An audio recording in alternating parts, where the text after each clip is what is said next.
Pada kesempatan ini saya akan mempresentasikan hasil kegiatan inventarisasi kerusakan pantai dan survei rekayasa pantai yang telah dilaksanakan di Pantai Karangbangket. Pada kegiatan ini terdapat dua bagian utama, yaitu inventarisasi kerusakan pantai dan survei rekayasa pantai. Inventarisasi dilakukan untuk mengetahui kondisi kerusakan yang terdapat di Pantai Karangbangket, sedangkan survei rekayasa pantai dilakukan untuk memperoleh data pasang surut, gelombang, arus, gradasi, butiran pasir, dan hasil wawancara sebagai dasar analisis kondisi pantai. Selanjutnya, lokasi survei. Survei dilaksanakan di Pantai Karangbangket, Kecamatan Kuranji, Kabupaten Lombok Barat, Nusa Tenggara Barat. Lokasi ini dipilih sebagai tempat pengamatan karakteristik fisik pantai. Latar belakang. Pantai Karangbangket merupakan salah satu kawasan pesisir yang dimanfaatkan oleh masyarakat untuk kegiatan perikanan, wisata, dan aktivitas ekonomi. Kondisi pantai dipengaruhi oleh pasang surut, gelombang, arus, dan karakteristik sedimen, sehingga diperlukan survei lapangan untuk mengetahui kondisi pantai sebagai dasar pengelolaan wilayah pesisir. Pembahasan pertama adalah inventarisasi kerusakan pantai. Pada bagian ini ditampilkan kondisi garis pantai. Pada lokasi ini terdapat indikasi abrasi ringan yang disebabkan oleh pengaruh gelombang dan arus laut, meskipun belum menyebabkan perubahan garis pantai yang signifikan. Pada bagian ini termasuk kerusakan lingkungan atau fasilitas umum. Berdasarkan hasil pengamatan pada foto di atas, terdapat kerusakan pada bagian tembok bangunan seperti retak dan mengalami kerusakan pada beberapa bagian. Foto ini menunjukkan proses pengukuran sepanjang 100 meter dari bibir pantai. Hasil penilaian dari formulir menunjukkan kerusakan pantai di Karangbangket masih tergolong ringan, sehingga lebih memerlukan upaya pemeliharaan dan pengelolaan secara berkelanjutan. Pada bagian ini ditampilkan hasil inventarisasi kerusakan pantai berdasarkan survei lapangan. Penilaian dilakukan untuk mengetahui kondisi kerusakan pantai, lingkungan, dan fasilitas umum di Pantai Karangbangket. Yang kedua, survei rekayasa pantai. Poin penting tugas survei. Alat-alat yang digunakan untuk survei. Selanjutnya, bahan. Sebelum saya melakukan survei pasang surut, saya melakukan persiapan terlebih dahulu. Bagian ini saya melakukan survei awal, yaitu pengukuran pasang surut. Ini adalah langkah-langkah pengukuran pasang surut. Yang pertama yaitu menentukan titik pengamatan pada setiap STA. Yang kedua yaitu memasang kayu ukur pada setiap STA. Yang ketiga, melakukan pengukuran pasang surut. Yang keempat, mencatat waktu serta hasil pengukuran pada setiap STA. Langkah yang kelima yaitu mendokumentasikan kegiatan. Selanjutnya, survei yang kedua adalah pengukuran tinggi gelombang pecah. Langkah-langkahnya adalah yang pertama, menentukan lokasi pengamatan. Yang kedua, memasang kayu patok. Yang ketiga adalah mengamati tinggi gelombang pecah. Yang keempat, dokumentasi kegiatan.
Survei yang ketiga yaitu pengukuran kecepatan arus.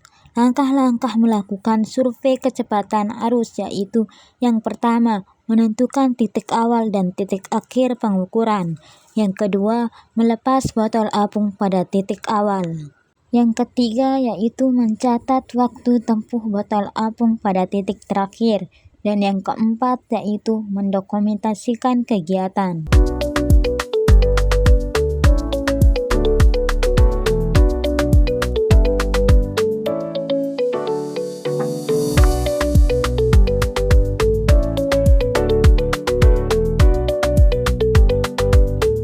Survei yang keempat yaitu pengukuran gradasi butiran pasir.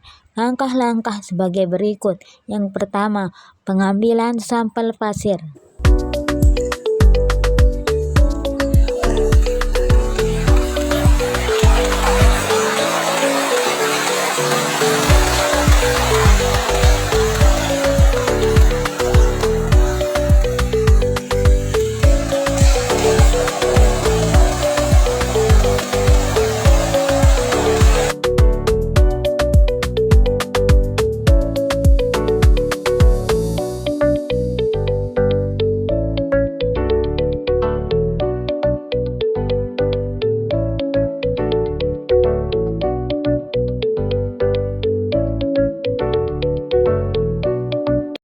Langkah kedua yaitu penjemuran atau pengeringan sampel pasir.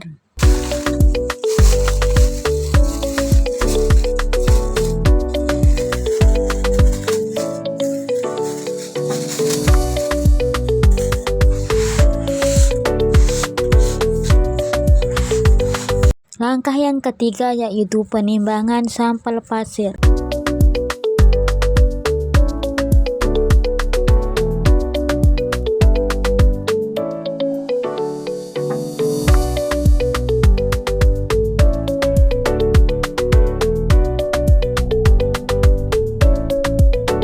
Langkah keempat yaitu pengayakan sampel pasir. Langkah kelima yaitu penimbangan hasil ayakan. Survei yang kelima yaitu wawancara.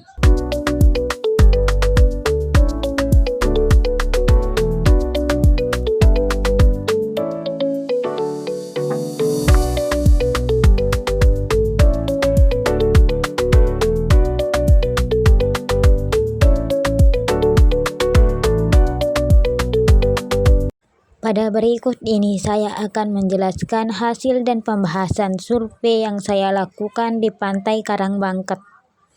Pada bagian pertama, ini adalah data pasang surut. Pada STA 1, tinggi muka air laut berkisaran antara 25 sampai 31 cm.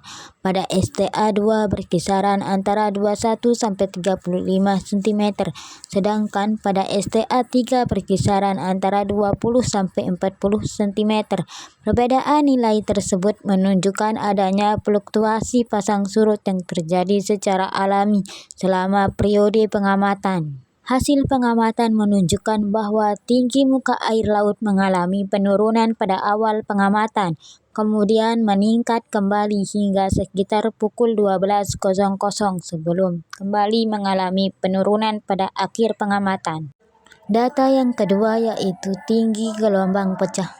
Pada STA 1, tinggi gelombang berkisaran antara 17 cm hingga 65 cm dengan rata-rata 36 cm. Gelombang tertinggi terjadi pada pukul 10.00, sedangkan gelombang terendah terjadi pada pukul 13.00. Hal ini menunjukkan bahwa tinggi gelombang di STA 1 cenderung menurun menjelang akhir waktu pengamatan. Selanjutnya pada STA 2, tinggi gelombang berkisaran antara 19 cm hingga 80 cm dengan rata-rata 42 cm. Nilai tertinggi tercatat pada pukul 09.30, sedangkan nilai terendah terjadi pada pukul 13.00. Dibandingkan dengan stasiun lainnya, STA 2 memiliki rata-rata tinggi gelombang paling besar, sehingga dapat dikatakan menerima pengaruh gelombang yang lebih kuat selama pengamatan. Sementara itu pada STA 3, tinggi gelombang berkisaran antara 22 cm hingga 60 cm dengan rata-rata 40 cm. Gelombang tertinggi terjadi pada pukul 08.30, 09.30 dan 10.00. Sedangkan gelombang terendah terjadi pada pukul 13.00.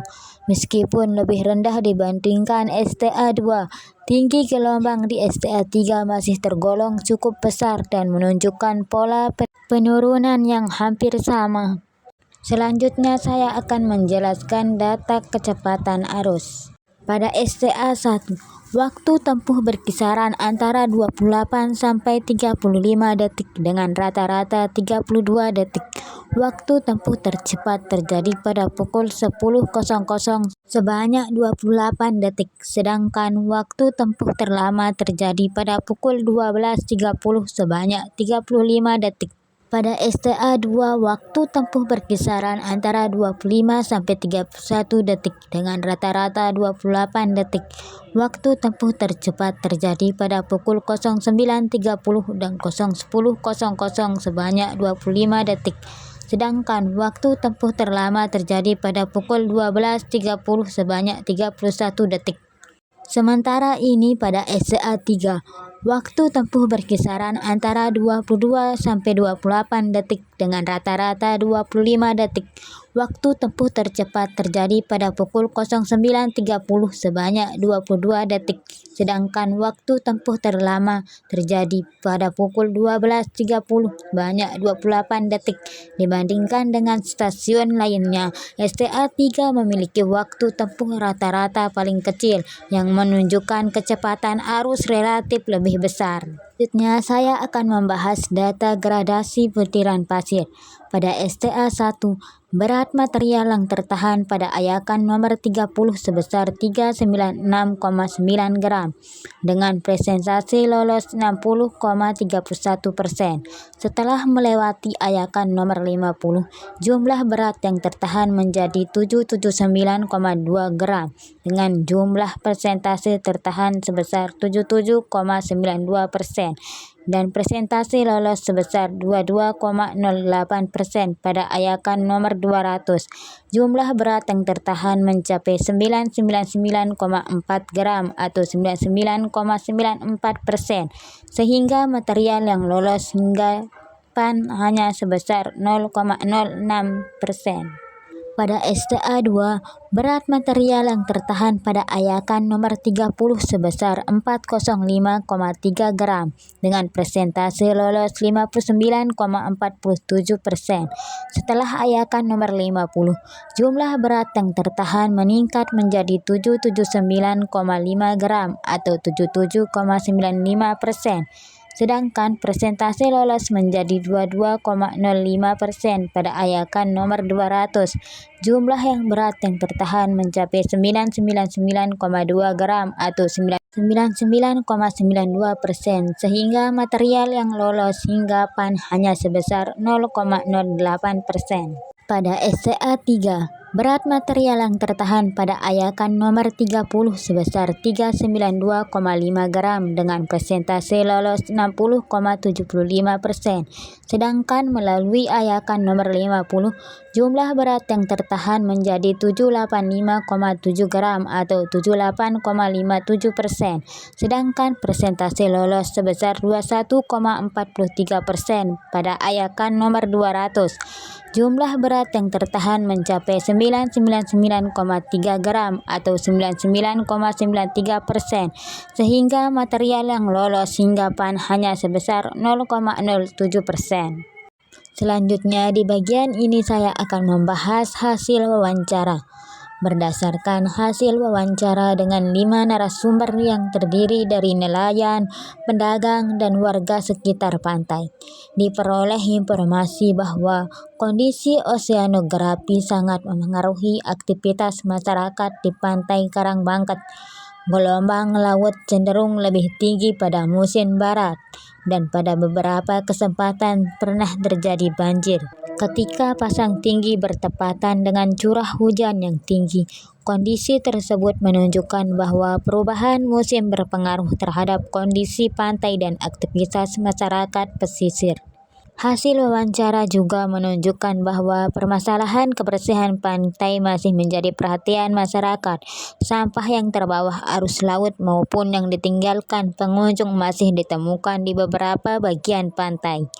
Kondisi ini sesuai dengan hasil inventarisasi kerusakan pantai yang menunjukkan adanya sampah pada kawasan pesisir, sehingga diperlukan upaya pengelolaan kebersihan secara rutin melalui penyediaan tempat sampah, kegiatan bersih pantai, serta meningkatkan kesadaran masyarakat pengunjung. Demikian presentasi yang dapat saya sampaikan mengenai hasil inventarisasi kerusakan pantai dan survei rekayasa pantai di Pantai Karangbangket. Terima kasih atas perhatian. Mohon maaf apabila masih terdapat kekurangan dalam menyampaikan maupun hasil survei yang telah saya lakukan. Terima kasih.